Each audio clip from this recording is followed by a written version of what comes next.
Ya, pemirsa TV32 kembali lagi di acara tamu kita. Dan saya mau ke Bu I sebelum saya ke dokter dan ke Bu Ruki. Bu I, ini apa alasannya dari Papebo untuk mengadakan donor darah dan targetnya adalah penderita thalassemia begitu, Bu? Alasannya itu ya tadi sudah saya bilang karena sering terjadinya sering kita dapati terjadinya kurangnya kantong darah itu. Nah, terus kita juga untuk mewujudkan kepedulian dari Paguyuban Pecinta Bogor tentang di bidang kesehatan. Kemudian sosialisasi pentingnya donor darah kepada masyarakat Bogor supaya istilahnya lebih peduli lagi lah.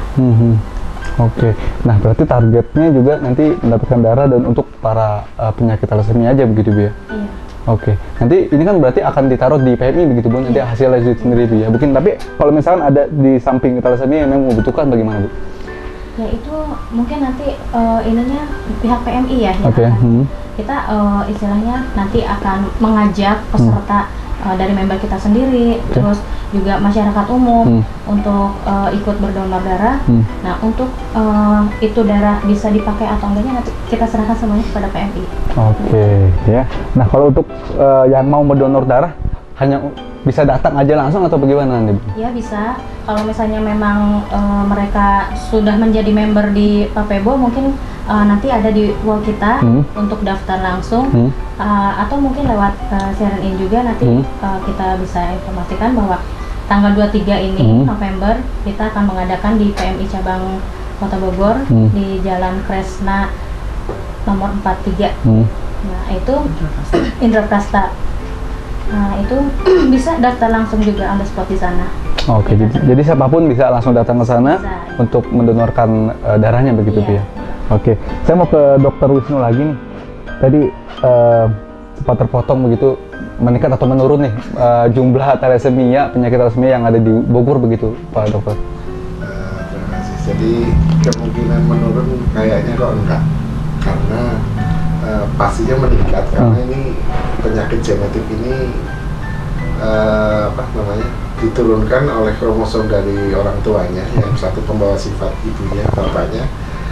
Begitu mereka menikah, mereka berputra berapapun, 2, 3, mereka mesti akan muncul itu.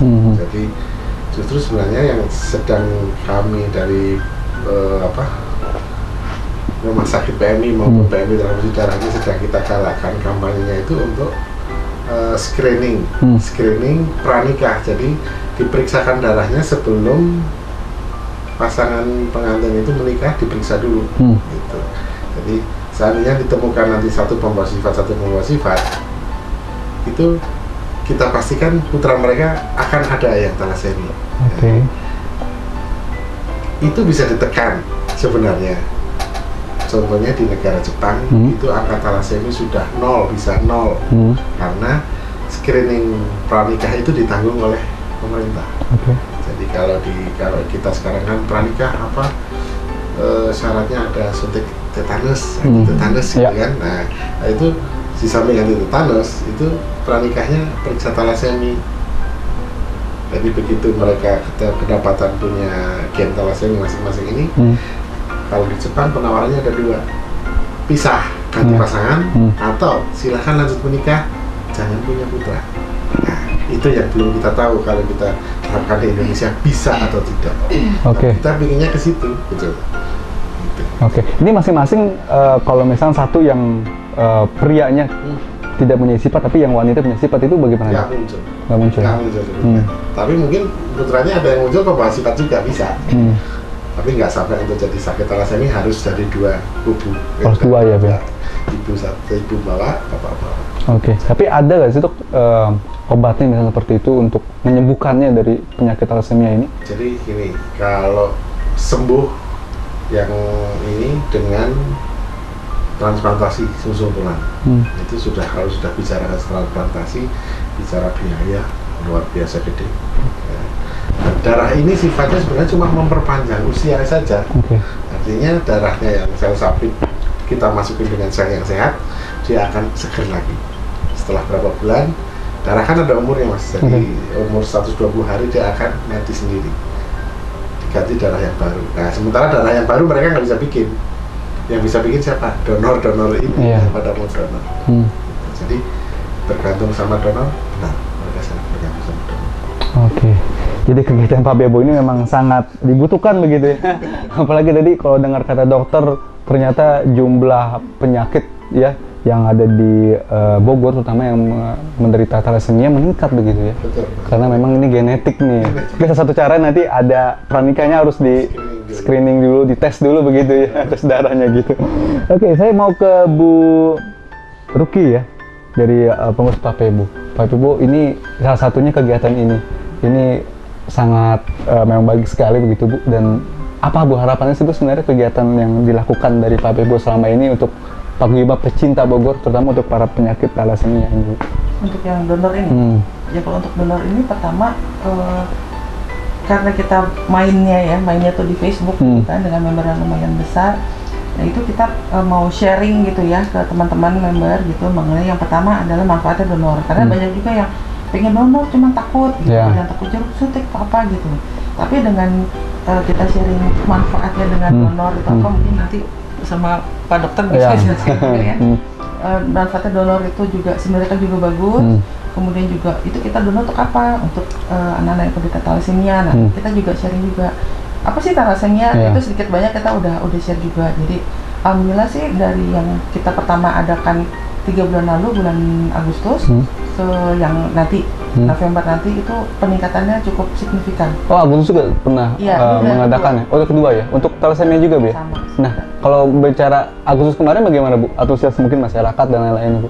Kalau yang Agustus kemarin itu ya udah lumayan banyak ya, tapi dengan yang sekarang itu jauh sekali gitu, karena itu dari pengalaman pertama itu kita kan tanya tuh banyak yang pengen ikut tapi takut jarum suntik lah bla bla bla gitu kan. Terus kita cari tahu, kita coba share, ini loh manfaatnya kalau kita donor tuh seperti ini.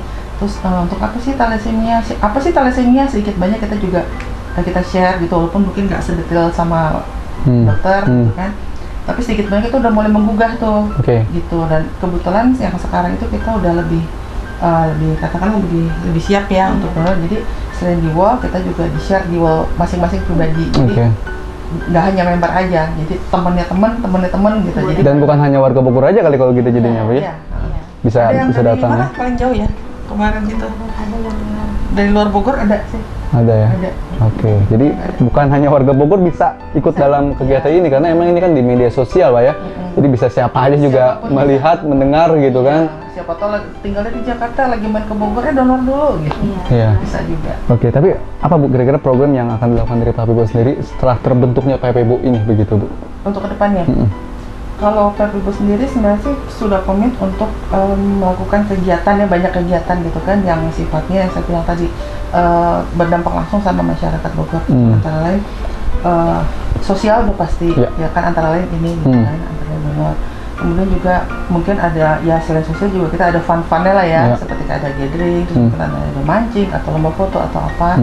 Kemudian juga kita ada direncanakan untuk kita sharing mengenai di bidang bisnis mungkin ya, maksudnya misalnya ada member nih dia punya usaha kuliner atau apa, nah dia bisa sharing itu kan, jadi dia juga bisa berkembang, mungkin juga bisa ajak teman yang lain untuk bisa untuk bisa bergerak dengan bidang yang sama, entah gitu. Terus mungkin juga ada hidroponik, ada untuk yang go green seperti itu, antara lain seperti itulah.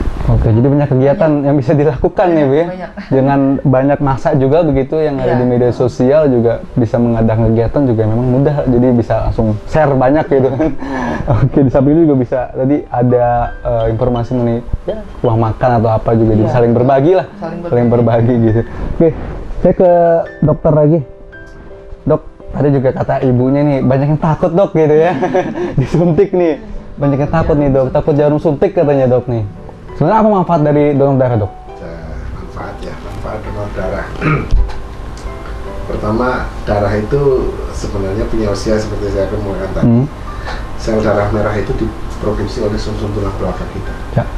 Begitu, jadi itu akan 120 hari ke depan dia akan expired. Itu dibuangnya di limpa. Jadi zat besinya dibuang di limpa, akhirnya dibuang lewat saluran kencing tapi warnanya sudah nggak merah lagi karena sudah tinggal residunya aja. Yeah. Nah, terus jadi manfaatnya sebenarnya darah kita itu akan sebelum rusak kita bisa sumbangkan ke penderita. Salah satunya thalassemia ini.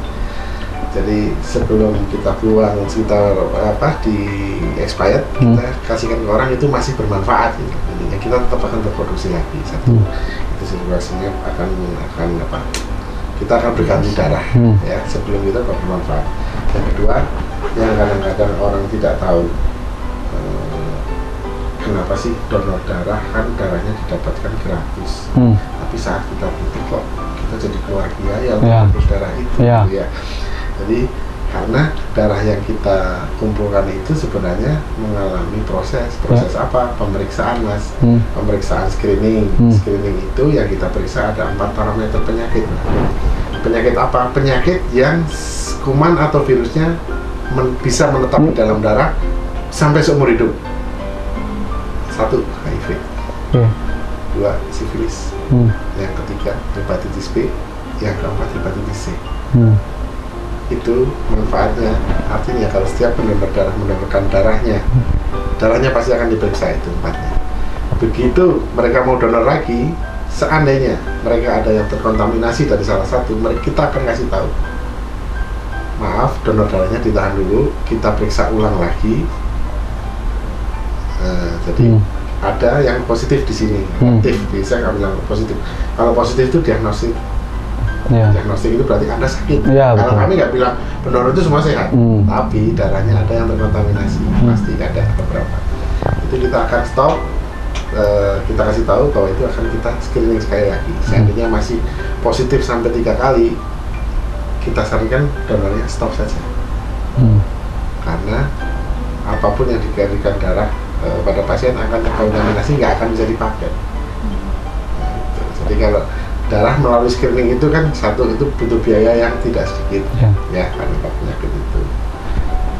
Salah satunya itu manfaat donor darah yang jadi langsung bisa berganti gitu ya, darah yang ada di dalam diri kita, sirkulasinya baik lah begitu Pak ya. Gitu. Oke, jadi nggak semuanya memang bisa mendonorkan darahnya, tapi juga harus dicek dulu begitu Bu. Jadi nggak langsung habis donor langsung dikasih kan nggak bisa begitu ya Bu ya. Jadi harus dicek dulu, harus masuk ke laboratorium juga dulu ya, begitu dilihat dulu seperti itu. Baik, kita masih banyak yang akan kita obrolkan begitu Pak Dokter dan Ibu-ibu, tapi kita harus break dulu sebentar pemirsa, tetap di tamu kita.